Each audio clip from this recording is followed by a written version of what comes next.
Hello നമസ്കാരം. ഞാൻ Jayashree Govindan, retirement consultant. Monthly ഒരു 1 lakh എങ്കിലും പെൻഷൻ ഇല്ലാതെ നമ്മുടെ റിട്ടയർമെന്റ് ലൈഫ് നമുക്ക് മുന്നോട്ട് കൊണ്ടുപോകാനാവില്ല. കാരണം ഇൻകത്തിനാണ് റിട്ടയർമെന്റ്, എക്സ്പെൻസിനല്ല. നമ്മൾ റിട്ടയർഡ് ആയാലും എക്സ്പെൻസസ് എല്ലാം അവിടെ തന്നെ ഉണ്ടാവും.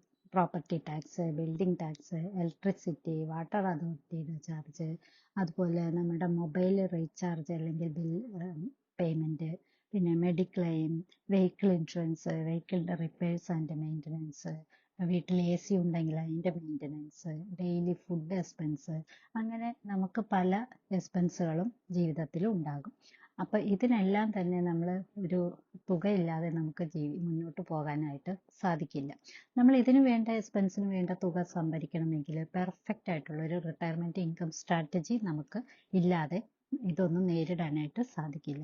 അങ്ങനെ ഒരു റിട്ടയർമെന്റ് ഇൻകം സ്ട്രാറ്റജി നിങ്ങൾക്കുണ്ടോ? ഇല്ലെങ്കിൽ അത്തരം ഒരു റിട്ടയർമെന്റ് ഇൻകം സ്ട്രാറ്റജി തയ്യാറാക്കാൻ വേണ്ടിയിട്ട് ഡിസ്കസ് ചെയ്യാനായിട്ട് ഞങ്ങളെ കൺസൾട്ട് ചെയ്യാവുന്നതാണ്.